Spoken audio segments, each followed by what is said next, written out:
ये तो हम सब जानते हैं कि ज़मीन को सूरज के गिर्द घूमने में 365 दिन लगते हैं, जिसको हम एक साल कहते हैं। और ज़मीन को अपने सेंटर एक्सिस के गिर्द घूमने में 24 घंटे लगते हैं, जिसे हम एक दिन कहते हैं। इन्हीं दो असूलों पर हमारी पूरी ज़मीन का निज़ाम मुनसर है। एक एवरेज इंसान पैदा होने से लेकर इसी महवर में घूमता रहता है और यहाँ तक कि वो इस दुनिया से चला जाता है। लेकिन सवाल ये पैदा होता है कि क्या हमारे प्लेनेट यानी ज़मीन के बाहर भी यही असूल लागू होते हैं या नहीं, और कायनात की वसअतों में हमारी ज़मीन की क्या हैसियत है। तो इस वीडियो में हम एक आसान और सीक्वेंशियल अप्रोच डेवलप करने की कोशिश करेंगे, जिससे हम दूसरे प्लैनेट्स, अपने सोलर सिस्टम और कायनात की वसअतों को जान सकें। ये सफ़र हम स्टार्ट करेंगे अपने सोलर सिस्टम के सेंटर से, जो कि सूरज है। लेकिन स्टार्ट करने से पहले कुछ डेफिनेशंस को जान लेना बहुत ज़रूरी है। Number 1, planet.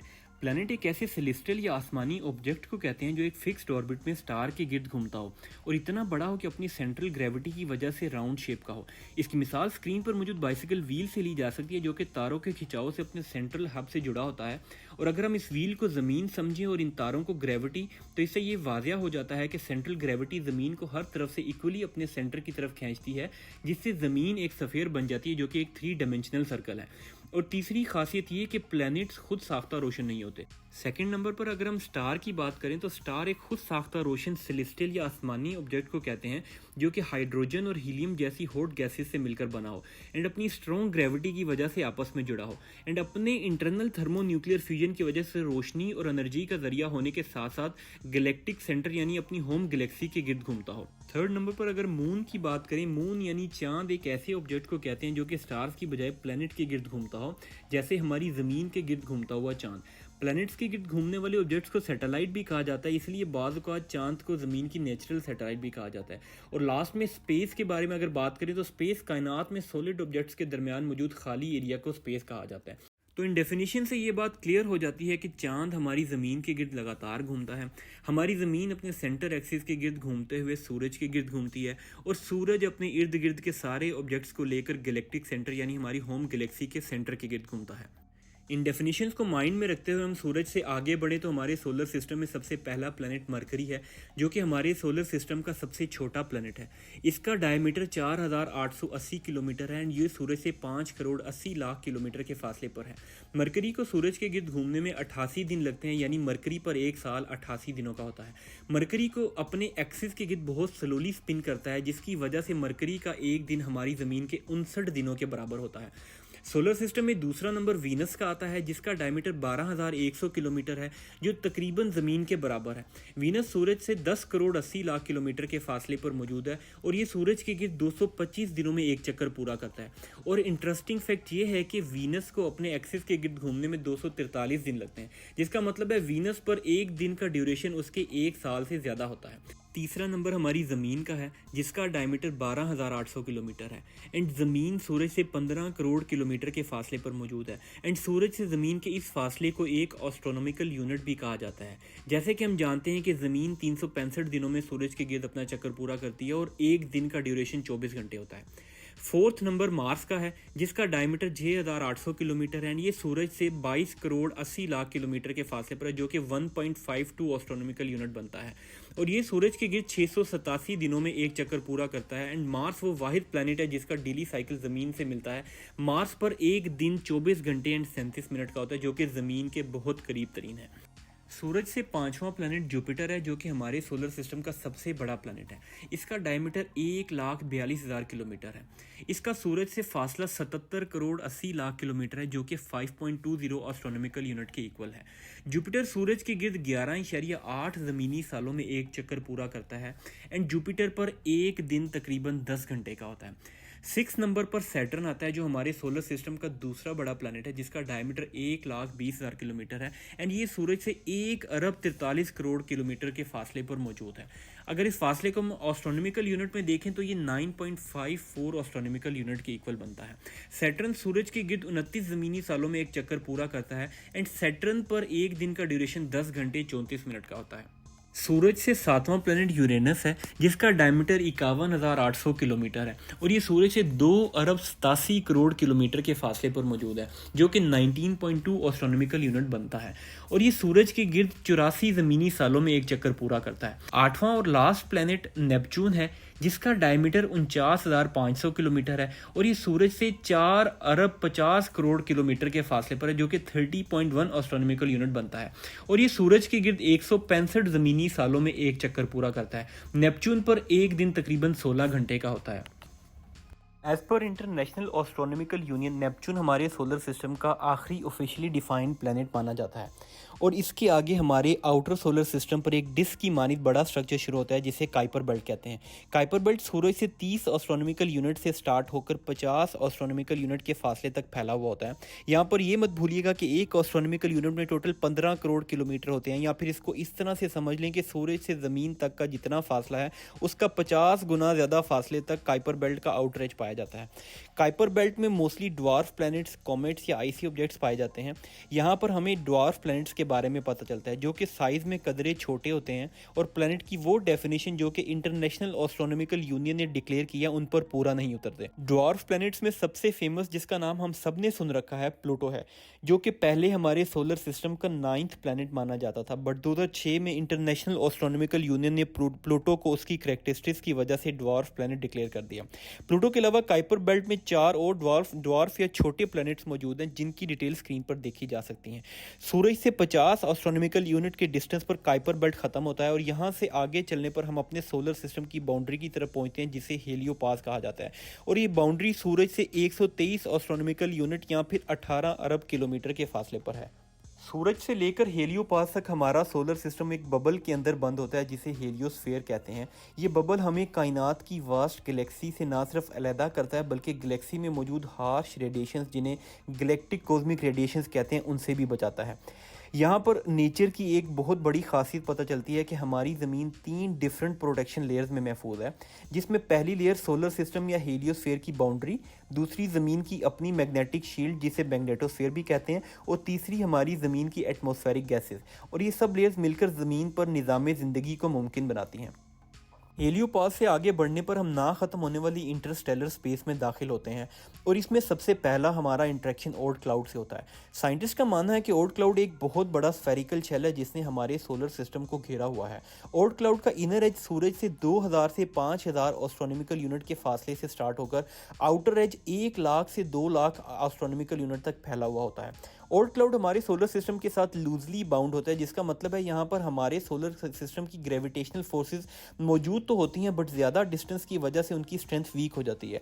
इसी फासले के दरमियान एक ऐसा पॉइंट आता है जहाँ हमारे सोलर सिस्टम की ग्रेविटेशनल फोर्सेस होम गैलेक्सी की ग्रेविटेशनल फोर्सेस, जिनको गैलेक्टिक टाइड्स भी कहा जाता है, उनको सरेंडर कर देती हैं एंड इस पॉइंट को टाइडल ट्रंकेशन रेडियस कहते हैं।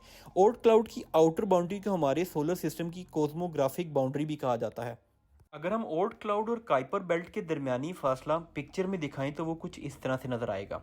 यहाँ पर इस बात का जानना बहुत ज़रूरी है कि अभी तक हमने कायनात में मौजूद सिर्फ एक स्टार यानी सूरज और उसके सोलर सिस्टम के बारे में डिस्कस किया, जो हमारी मिल्की वे गैलेक्सी के 200 अरब से ज़्यादा सितारों में से सिर्फ एक सितारा है। हमारी गैलेक्सी में मौजूद सितारे डिफरेंट साइजेस के हैं और हमारे एस्ट्रोनॉमर्स ने अभी तक 3200 ऐसे सितारे आइडेंटिफाई किए हैं जिनके गिर्द प्लैनेट्स ऑर्बिट में घूम रहे हैं, जो कि बिल्कुल हमारे सोलर सिस्टम जैसा मिलता जुलता निज़ाम है। और ऐसे प्लैनेट्स जो कि हमारे सोलर सिस्टम से बाहर दूसरे स्टार्स के गिर्द घूम रहे हैं उनको एक्सो प्लैनेट्स या फिर बैरूनी सियारे कहा जाता है। इंटरस्टेलर स्पेस में अपना सफ़र जारी रखते हुए मज़ीद आगे बढ़ें तो सबसे नज़दीक तरीन अल्फ़ा सेंटोरी या ट्रिपल स्टार सिस्टम आता है, जिसमें मौजूद प्रोक्सिमा सेंटोरी के नाम से जाने जाने वाला स्टार हमारी ज़मीन या सोलर सिस्टम के सबसे ज़्यादा करीब है। प्रोक्सिमा सेंटोरी सूरज से 2,68,770 एस्ट्रोनॉमिकल यूनिट के फासले पर मौजूद है। जैसे जैसे हम इंटरस्टेलर स्पेस में बढ़ते हैं तो कायनात की वसअतों को नापने के लिए हमें लाइट ईयर की यूनिट का इस्तेमाल करना पड़ता है। यहाँ पर लाइट ईयर की डेफिनेशन को समझ लेना ज़रूरी है। तो रोशनी एक साल में जितना फासला तय करती है उसको 1 लाइट ईयर कहा जाता है। जैसा कि हम जानते हैं कि रोशनी की स्पीड 3 लाख किलोमीटर पर सेकंड है, तो इस तरह से 1 लाइट ईयर में 9,460 अरब किलोमीटर के बराबर फासला होता है। अगर हम प्रोक्सिमा सेंटोरी का सूरज से डिस्टेंस लाइट ईयर में मेजर करें तो वो तकरीबन 4.25 लाइट ईयर के करीब बनता है। यहाँ से आगे चलने से पहले गैलेक्सी की डेफिनेशन को समझ लेना बहुत ज़रूरी है। तो बेसिकली गैलेक्सी या कहकशां अरबों सितारों और उनके प्लानिटरी निज़ाम ब्लैक होल्स, गैस या डस्ट का एक बहुत बड़ा मजमुआ होता है जो कि ग्रेविटी की वजह से सबको जोड़े हुए होता है। हमारा सोलर सिस्टम जिस गैलेक्सी में मौजूद है उसे मिल्की वे गैलेक्सी कहते हैं। चुनांचे मिल्की बैंड ऑफ लाइट और कॉस्मिक रोडवे की तरह ये निज़ाम रात को आसमान पर फैला हुआ नजर आता है, इसीलिए इसे मिल्की वे गैलेक्सी कहा जाता है। हमारा सोलर सिस्टम हमारी मिल्की वे गैलेक्सी के ओरायंस पर आर्म पर मौजूद है, जिसे स्क्रीन पर मौजूद पिक्चर में देखा जा सकता है। एंड ये गैलेक्टिक सेंटर यानी हमारी गैलेक्सी के सेंटर से 26,000 लाइट ईयर्स की दूरी पर है। मिल्की वे या हमारी home Galaxy 1 lakh light year distance तक फैली हुई है और इसमें एक अंदाजे के मुताबिक 200 से 400 अरब तक के डिफरेंट साइजेस के सितारे मौजूद हैं। बहुत लंबे अरसे तक यही माना जाता था कि हमारी कायनात में सिर्फ एक ही गैलेक्सी है, अंटिल 1924 जब एक अमेरिकन एस्ट्रोनॉमर एडवन हबल ने डिस्कवर किया कि यूनिवर्स में हमारी गैलेक्सी के अलावा और भी बहुत सारी गैलेक्सीज हैं जो कि फेंट या मध्यम होने की वजह से हमें ठीक से नज़र नहीं आ रही। उस दिन से इस यूनिवर्स के लिए एस्ट्रोनॉमर्स की अंडरस्टैंडिंग हमेशा के लिए चेंज हो गई। इसके काफ़ी अरसे बाद 1990 में एक टेलीस्कोप लॉन्च हुई जिसका नाम उन्हीं एस्ट्रोनॉमर के एजाज़ में हबल टेलीस्कोप रखा गया। ठीक 5 साल बाद 1995 में हबल टेलीस्कोप के जरिए एस्ट्रोनॉमर ने कंक्लूड किया कि यूनिवर्स में टोटल 120 अरब डिफरेंट साइज की गैलेक्सीज मौजूद हैं। ये उस टाइम की फर्स्ट डीप ऑब्जर्वेशन थी और उस टाइम पर इसको ऑब्जर्वेबल यूनिवर्स का नाम दिया गया। ऑब्जर्वेबल यूनिवर्स को ऐसे डिफाइन कर सकते हैं कि कायनात के वो सारे ऑब्जेक्ट्स जो कि latest technology such as telescope की मदद से इंसान ऑब्जर्व कर सकता हो। इस पॉइंट को कॉस्मोलॉजिकल होराइजन भी कहते हैं, बट यहाँ पर कायनात ख़त्म नहीं हो जाती। इसके कुछ अरसे बाद कुछ दूसरे इंस्ट्रूमेंट्स, मॉडल्स एंड कैलकुलेशन से एस्ट्रोनॉमर्स ने ये कंक्लूड किया कि 1995 में किया गया नंबर ऑफ गैलेक्सीज का एस्टीमेट हकीकत से एटलीस्ट 10 गुना कम है और एक नए अंदाजे के मुताबिक कायनात में तकरीबन 2000 अरब से ज़्यादा गैलेक्सीज मौजूद हैं। 2004 में हबल टेलीस्कोप के ज़रिए 11 दिनों में ली गई 800 तस्वीरों को मिलाकर एक हाई रेजोल्यूशन पिक्चर डेवलप की गई जिसे हबल अल्ट्रा डी फील्ड का नाम दिया गया, जो इस टाइम स्क्रीन पर मौजूद है। ऐसा मानना है कि इस पिक्चर में 10,000 के करीब गैलेक्सीज मौजूद हैं। अगर हम इससे आगे बढ़ें तो हमारी मिल्की वे गैलेक्सी से नज़दीक तरीन एंड्रोमेडा गैलेक्सी है जो कि मिल्की वे गैलेक्सी से 25 लाख लाइट ईयर्स के फासले पर है। इसी तरह अगर एक और नेबर गैलेक्सी की बात करें तो वो ट्रायंगुलम गैलेक्सी है जो कि मिल्की वे से 30 लाख लाइट ईयर्स के फासले पर है।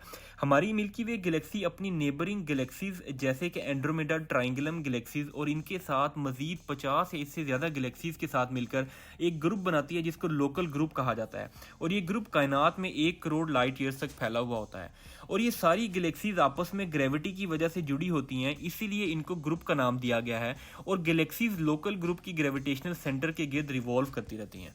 एटलीस्ट ऐसे 100 से ज़्यादा लोकल ग्रुप्स या लोकल क्लस्टर्स मिलकर एक सुपर क्लस्टर बनाते हैं जिसे हम विर्गो सुपर क्लस्टर के नाम से जानते हैं। Virgo super cluster 11 crore light years तक फैला हुआ हमारी कायनात का एक बहुत बड़ा सुपर क्लस्टर है जो कि आसपास के लोकल ग्रुप्स को ग्रेविटी से थामे रखता है और सारे लोकल ग्रुप्स इस सुपर क्लस्टर के सेंटर के गिर्द रिवॉल्व करते रहते हैं। 2014 में एस्ट्रोनॉमर्स की एक स्टडी ने जाहिर किया कि विर्गो सुपर क्लस्टर एक और बहुत बड़े सुपर क्लस्टर का हिस्सा है जिसे लैनियाकिया सुपर क्लस्टर का नाम से जाना जाता है। लैनियाकिया का मतलब है इमेंस या immeasurable heaven. Laniakea super cluster 52 crore light years तक के डायमीटर तक फैला हुआ है और अगर हम इसको गैलेक्सीज, नंबर ऑफ गैलेक्सीज के एतबार से देखें तो एक अंदाजे के मुताबिक लैनियाकिया सुपर क्लस्टर में 1 लाख से ज़्यादा गैलेक्सीज मौजूद हैं। अगर हम अपनी खरबों किलोमीटर्स पर फैली हुई मिल्की वे गैलेक्सी को लैनियाकिया सुपर क्लस्टर में ढूंढने की कोशिश करें तो वो छोटे डॉट की मानित कुछ इस तरह से नजर आएगी। अगर लैनियाकिया सुपर क्लस्टर्स के नेबर में देखें तो ऐसे 3 और सुपर क्लस्टर नजर आते हैं जो कि शेप्ले, कोमा और पाइसिस सुपर क्लस्टर्स के नाम से जाने जाते हैं।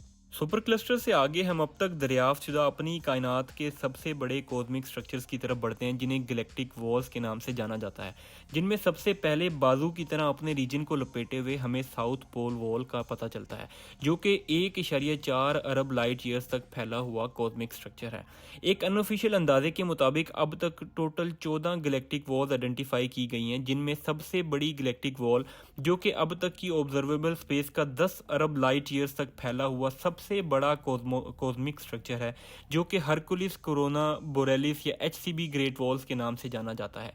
लेकिन कायनात की वसअतों को नापने का ये सफ़र यहाँ ख़त्म नहीं हो जाता, बल्कि 25 दिसंबर 2021 को अब तक की सबसे लेटेस्ट टेलीस्कोप लॉन्च की गई जिसको हम जेम्स वेब टेलीस्कोप के नाम से जानते हैं और कायनात की मज़ीद गहराइयों यानी गैलेक्टिक वॉल्स और उनसे बने कॉस्मिक वेब को मज़ीद जानने का सफ़र अभी जारी है। अगर इस पूरे सफ़र को हम कुछ सेकंड्स के लिए रिवर्स ऑर्डर में देखें तो अरबों लाइट ईयर्स पर फैली गैलेक्टिक वॉल से विर्गो जैसे मैसिव सुपर क्लस्टर्स और इन सुपर क्लस्टर्स के गिर्द घूमते हुए लोकल ग्रुप्स, इन लोकल ग्रुप्स के गिर्द घूमती हुई गैलेक्सीज, इन गैलेक्सीज के गैलेक्टिक सेंटर के गिर्द घूमते हुए अरबों सितारे और उन अरबों सितारों में से एक सितारा यानी सूरज के गिर्द घूमता हुआ हमारा सोलर सिस्टम और इस सोलर सिस्टम में मौजूद घूमती हुई हमारी ज़मीन। तो इस बात से ये वाज़िया हो जाता है कि अब तक हम कायनात की वसअतों या नेचर की ताकत को बहुत कम जान पाए हैं। उम्मीद करता हूँ आपको ये वीडियो पसंद आई होगी और ऐसी मज़ीद वीडियोस को देखने के लिए काइंडली लाइक एंड सब्सक्राइब कीजिए। Thank you very much and take care.